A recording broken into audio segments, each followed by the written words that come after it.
Apa judulnya Bapak Ibu? Yesus memakai perahu Simon. Dan hasilnya apa Bapak Ibu? Simon diberkati. Hal yang sama juga ketika Tuhan memakai kehidupan kita, pekerjaan kita, hidup kita, apapun itu, saudara pasti diberkati. Karena Tuhan tidak pernah berhutang, malah dibalas demikian luar biasa. Mana ayatnya Pak? Kita buka Lukas 5 ayat 3. Iya, siapa nih iya? Yesus. Yesus naik ke dalam salah satu perahu itu, yaitu perahu Simon, dan menyuruh dia supaya menolakkan perahunya sedikit jauh dari pantai. Lalu ia duduk dan mengajar orang banyak dari atas perahu. Jadi Yesus mengajar dari atas perahu. Dan perahu siapa yang dipakai? Perahu Simon. Dan karena perahu Simon ini dipakai, maka Simon diberkati luar biasa. Akan diberkati luar biasa. Haleluya Bapak Ibu. Iya, kenapa? Karena ketika kemudian Yesus selesai berkhotbah, ya Bapak, selesai mengajar, maka Yesus kemudian meminta Simon untuk bertolak ke dalam. Dan kemudian Yesus berkata, tebarkan jalamu. Tapi sempat Simon berdebat dengan Yesus, berkata, oh guru, sudah semalaman kami menangkap ikan, tapi tidak ada satu ikan pun yang dapat. Padahal Simon ini siapa ini Bapak Ibu? Nelayan profesional. Sudah tua dia kan, relatif tua lah, sudah menikah. Dan mana saya tahunya sudah menikah? Dia sudah punya mertua. Mertuanya pernah sakit, dia disebutkan Yesus. Benar Bapak Ibu? Jadi relatif ya, sudah berumah tangga, sudah umur lah dia. Dan ini pasti dia pengalaman. Dan ternyata nelayan pengalaman tadi tidak berhasil menangkap satu ikan pun setelah semalaman. Tapi kemudian Yesus memberkati dia. Sehingga apa? Sehingga dia mendapatkan demikian banyak ikan, jalannya hampir robek, dan perahunya hampir tenggelam. Berarti apa? Banyak banget ikan. Artinya dari sini kita bisa lihat Bapak Ibu, walaupun saudara ahli sekarang ini, bidang apapun saudara bisa ahli, tapi saudara kalau sungguh-sungguh mengandalkan Tuhan, saudara jauh lebih diberkati. Sebagaimana juga Simon, itu nelayan profesional, punya pengalaman, tapi nyatanya semalaman dia tidak dapat satu ikan pun. Tapi ketika Yesus menyuruh dia,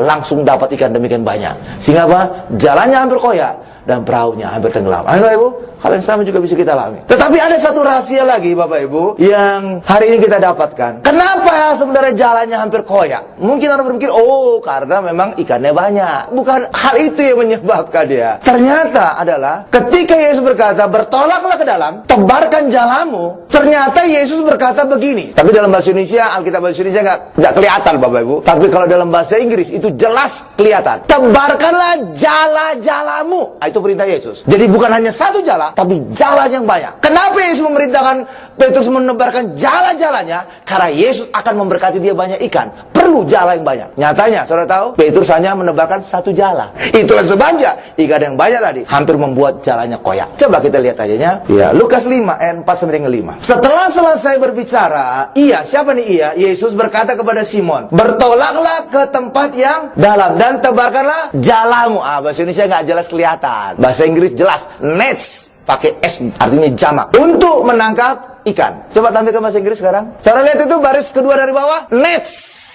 Jadi Yesus memerintahkan Petrus menebarkan jala-jalanya, bukan hanya satu. Berarti itu Bapak Ibu, nets kan, jamak kan. Nyatanya apa? Petrus hanya menebarkan satu jala. Ya jelas saja jalannya hampir koyak. Coba tampilkan sekarang yang ayat 5-nya. Simon menjawab, guru, telah sepanjang malam kami bekerja keras dan kami tidak menangkap apa-apa. Tetapi karena engkau menyuruhnya, aku akan menebarkan jala juga. Nah ini nggak kelihatan jamak tunggalnya. Amin Bapak Ibu. Coba sekarang tampilkan bahasa Inggris. Kata netnya itu berapa Bapak Ibu? Tunggal atau jamak? Tunggal. Jadi yang ditebarkan Petrus apa? Tunggal satu jala. Itulah sebabnya jalannya hampir koyak. Kenapa? Karena berkat ikannya harusnya ditangkap dengan banyak jala-jala. Tapi rupanya Petrus nggak 100% percaya kepada Yesus. Itulah sebabnya hanya satu jala yang ditebarkan. Itulah sebabnya jalannya hampir koyak. Amin. Nah karena itulah bagi kita juga hari ini, kalau saudara ingin mengalami berkat Tuhan yang berkelimpahan, saudara harus 100% percaya kepada Yesus, 100% patuh kepada Yesus. Kalau tidak, hidup saudara juga bisa hampir koyak ketika menerima berkat yang demikian banyak dari Tuhan.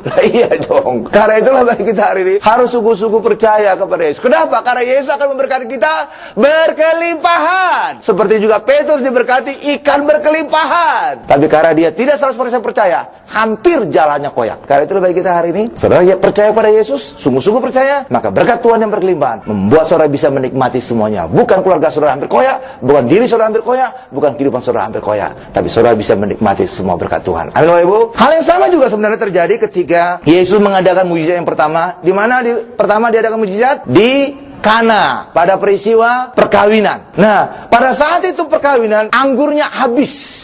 Lalu kemudian Yesus merubah air menjadi anggur. Tapi saudara mungkin melewatkan satu hal yang luar biasa. Yesus merubah anggur dari air tempayan. Tapi saudara harus membaca dalam konteks orang Yahudi. Air tempayan itu bukan seperti tempayan di rumah kita Bapak Ibu. Tapi air tempayan ini selalu ada di depan rumah orang Yahudi. Gunanya untuk apa? Untuk membasuh kaki. Kenapa harus dibasuh?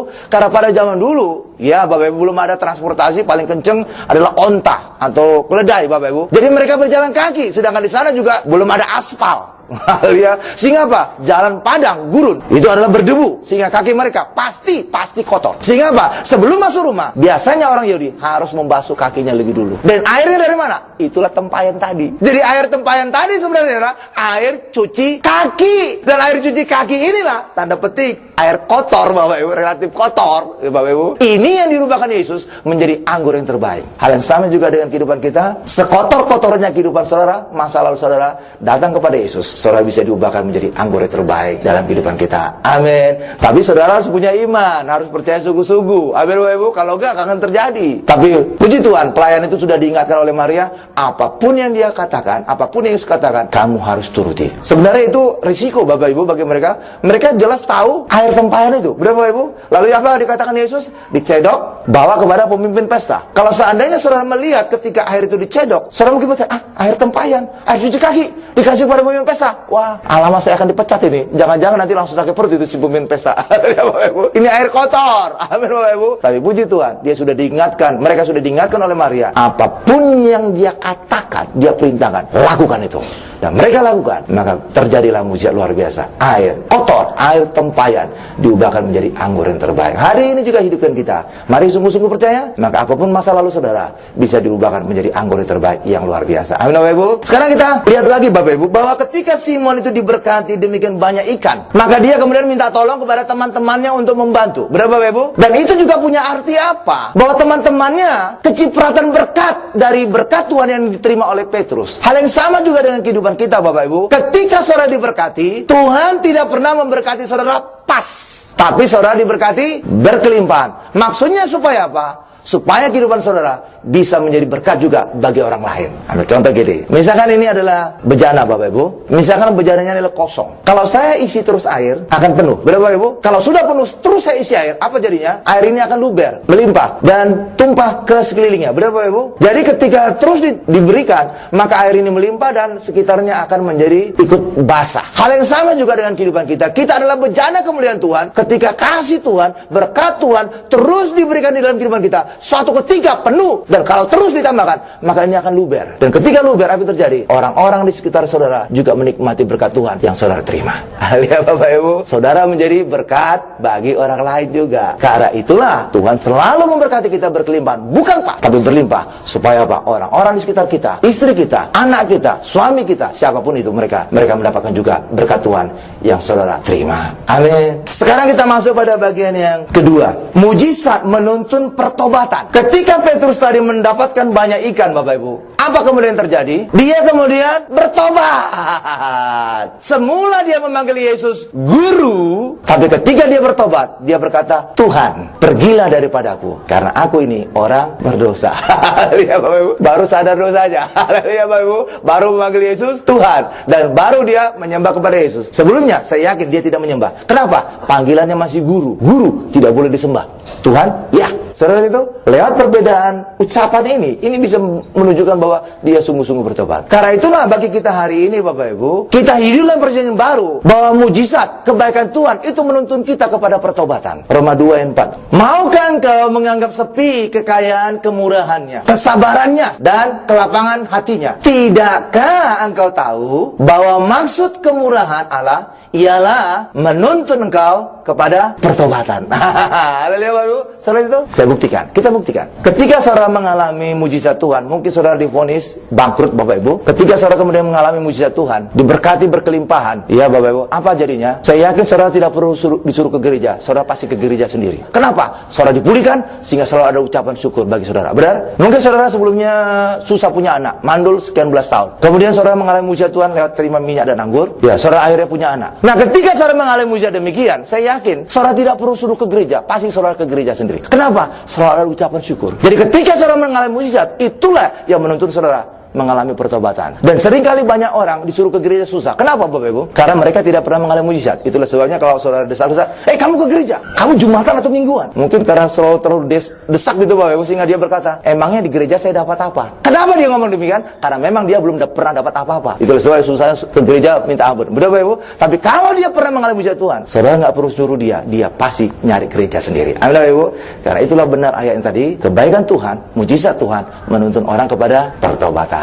Tapi kenapa Pak? Biasanya orang berkata, bertobat dulu kamu, supaya kamu bisa mengalami mujizat Tuhan. Itu sebenarnya terjadi pada masa perjanjian lama. Tapi pada perjanjian baru tidak. Mujizat dulu baru bertobat. Kenapa bisa berbeda Pak? Karena pada perjanjian lama, belum ada yang membayar dosa kita. Belum ada yang membayar dosa orang Israel. Tapi kita hari ini, Yesus telah bayar. Haleluya Bapak Ibu. Itulah sebabnya kita dapat dulu, baru kemudian ini menuntut kepada pertobatan. Amin Bapak Ibu. Seperti ketika orang dapat beasiswa, dibayar dulu uang kuliahnya, nanti kelak kamu bayar sendiri, nyicil setelah dapat pekerjaan. Amin Bapak Ibu. Jadi Tuhan Yesus seperti demikian. Kita dibayar dulu, ditebus dulu, lunas lagi. Dan inilah yang menuntun kita kepada pertobatan. Amin Bapak Ibu. Ya, jadi berbeda itu kenapa? Karena Yesus membuat hal itu berbeda. Sebab Yesus telah membayar lebih dulu dosa kita. Amin Bapak Ibu. Haleluya. Berikan kuliah gitu. Haleluya. Karena itulah bagi kita hari ini ucapan kita, kamu bertobat dulu baru mengalami mujizat. Itu tidak berlaku. Itu perjanjian lama. Amin Ibu. Tapi bagi kita hari ini, alami dulu kebaikan Tuhan, alami dulu mujizat Tuhan, dan itulah yang menuntun setiap kita hari ini akan mencari gereja, akan kita bertobat. Dan ini dialami oleh Petrus. Dia mengalami berkat ikan yang demikian banyak sehingga jalannya hampir koyak, perahunya hampir tenggelam. Lalu dia langsung sujud kepada Yesus. Tuhan, pergilah daripada aku itu orang berdosa. Aduh Ibu, langsung dipertobat kan? Panggilannya juga berubah. Haleluya Bapak Ibu. Dan perubahan ini, pertobatan ini terlihat juga dalam namanya Petrus.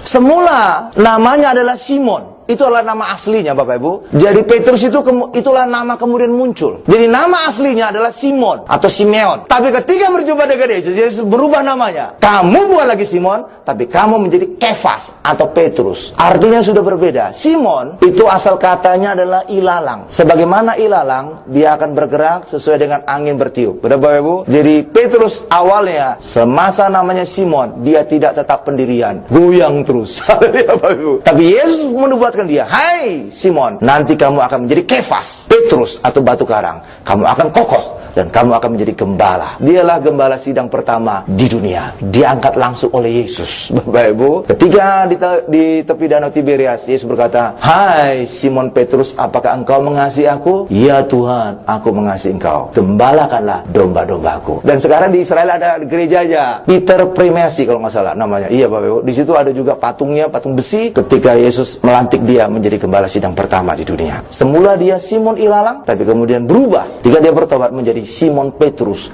sang batu karang. Hal yang sama juga dengan kehidupan kita. Apapun masalah-masa lalu kita Bapak Ibu, Tuhan bisa merubah saudara. Coba kita lihat ketika Petrus bertobat, panggilannya kepada Yesus berubah. Kita buka Lukas 5 ayat 8. Ketika Simon Petrus melihat hal itu, ia pun tersungkur di depan Yesus dan berkata, Tuhan, pergilah daripadaku, karena aku ini seorang berdosa. Sadar dia. Dari sinilah kita bisa melihat bukti bahwa kebaikan Tuhan, mujizat Tuhan menuntun orang kepada pertobatan. Sebagaimana Petrus, semula dia memanggil Yesus guru, tapi setelah dia mengalami mujizat, dapat tangkapan ikan yang demikian banyak sehingga jalannya hampir koyak, perahunya hampir tenggelam, maka dia kemudian sujud kepada Yesus dan menyebut Yesus bukan lagi guru, tetapi Tuhan. Amin Bapak Ibu. Sekarang kita masuk pada bagian ketiga. Ternyata sebenarnya yang menyembah Yesus bukan hanya Petrus Bapak Ibu. Pada saat itu teman-temannya juga ada di situ, juga turut menyembah kepada Yesus. Siapa namanya? Yakobus, Petrus dan Yohanes, Bapak Ibu. Coba kita lihat ayatnya, Lukas 5 ayat 10. Demikian juga Yakobus dan Yohanes, anak-anak Zebedeus, yang menjadi teman Simon. Kata Yesus kepada Simon, jangan takut, mulai dari sekarang engkau akan menjala manusia. Ketika Yesus merubah status mereka menjadi penjala manusia, Bapak Ibu, maka mereka menjadi siap lebih diberkati lagi, lebih sukses lagi, lebih dahsyat lagi. Karena ketika mereka menjadi penjala ikan, sebelumnya penjala ikan, mereka pasti punya dampak hanya bagi diri mereka dan orang lain. Dapat ikan, mereka bisa dapat duit, bisa beli segala kebutuhan mereka, dan ikan ini juga bisa memberi makanan yang sehat bagi orang-orang lain. Tetapi dampaknya sementara. Dampaknya sementara. Hitungan 24 jam dimakan ikan, besok selesai, sudah di luar tubuh itu. Dampaknya sementara. Tetapi ketika Yesus merubah mereka menjadi penjala manusia, dampaknya dampak kekal. Sebab apa? Ketika mereka menjadi penjala manusia, penginjil, mereka diberkati secara kekal, hidup yang kekal. Bahkan juga orang yang mereka injili, jiwa-jiwa yang mereka telah tangkap, jiwa-jiwa yang telah mereka menangkan, beroleh kehidupan yang kekal juga. Setelah itu, baik kan? Berubah kan? Jadi Yesus membuat status mereka berubah dari penjala ikan menjadi penjala manusia, supaya mereka punya dampak yang lebih dahsyat dan punya posisi siap lebih diberkati. Penjala manusia itu lebih diberkati. Lebih diberkati kan? Yesus pernah menjanjikan juga kepada mereka, kamu yang meninggalkan segala sesuatunya mengikut aku, maka engkau akan mendapatkan 100 kali lipat. Jadi mereka lebih diberkati. Berapa Ibu? Karena itulah juga bagi kita hari ini Bapak Ibu, ketika saudara mendapat panggilan untuk pelayanan, saudara jangan tolak. Karena ketika saudara dipanggil Tuhan melayani, itu merubah status saudara dan merubah saudara siap diberkati lebih banyak lagi. Sebagaimana juga Petrus, semula dia nelayan, punya dampak sementara, ikan dampak sementara. Tapi ketika dia menjadi penjala manusia, dampaknya bagi diri mereka dan bagi orang lain menjadi dampak yang kekal, kehidupan yang kekal. Anda Ibu, karena itulah bagi kita hari ini Bapak Ibu, ketika Tuhan memanggil saudara, jangan tolak itu. Ini justru kesempatan saudara untuk dipakai Tuhan secara luar biasa, untuk saudara juga semakin diberkati di hadapan Tuhan. Ketika saudara dipanggil, itu bukan rencana kecelakaan. Justru itulah rencana yang memberikan masa depan penuh harapan bagi setiap kita. Tuhan tidak pernah memberikan rencana kecelakaan, tapi Tuhan selalu membuat kita selalu naik, selalu jadi kepala, selalu mengalami kemenangan. Kita tutup khotbah kita dengan Ulangan 28 ayat 13. Tuhan akan mengangkat engkau menjadi kepala dan bukan menjadi ekor. Engkau akan tetap naik dan bukan turun. Jadi benar-benar roda pedati pergi dari kehidupan kita. Amin. Apabila engkau mendengar perintah Tuhan Allahmu yang kusampaikan pada hari ini, kau lakukan dengan setia. Karena itulah kita di dalam Yesus. Sudah pasti itu Bapak Ibu. Karena itulah bagi kita hari ini, mari di dalam Yesus selalu saudara punya iman. Aku tetap naik, aku tetap jadi kepala, aku tetap diberkati. Amin Bapak Ibu. Jadi sekali lagi, jangan saudara terima roda pedati. Kalau roda pedati kadang-kadang bangkrut, kadang-kadang sukses, kadang-kadang sakit, kadang-kadang aduh yang benar aja di anak saudara juga bisa gawat gitu kalau demikian. Kadang-kadang naik kelas, kadang-kadang tinggal kelas. Wah, saudara mau terima demikian? Wah, kita tolak. Benar Bapak Ibu? Benar? Saya yakin saudara, anak saudara ingin selalu naik. Benar Bapak Ibu? Karena itulah bagi kita hari ini, mari di dalam Yesus saudara pegang firman tadi, bahwa kita selalu naik, kita jadi kepala. Karena Yesus telah membayar semuanya, maka kita hari ini bisa mendapatkan kemenangan yang luar biasa. Amin. Berikan kemuliaan paling dahsyat, luar biasa, paling lama bagi Tuhan Yesus. Kita tundukkan kepala kita.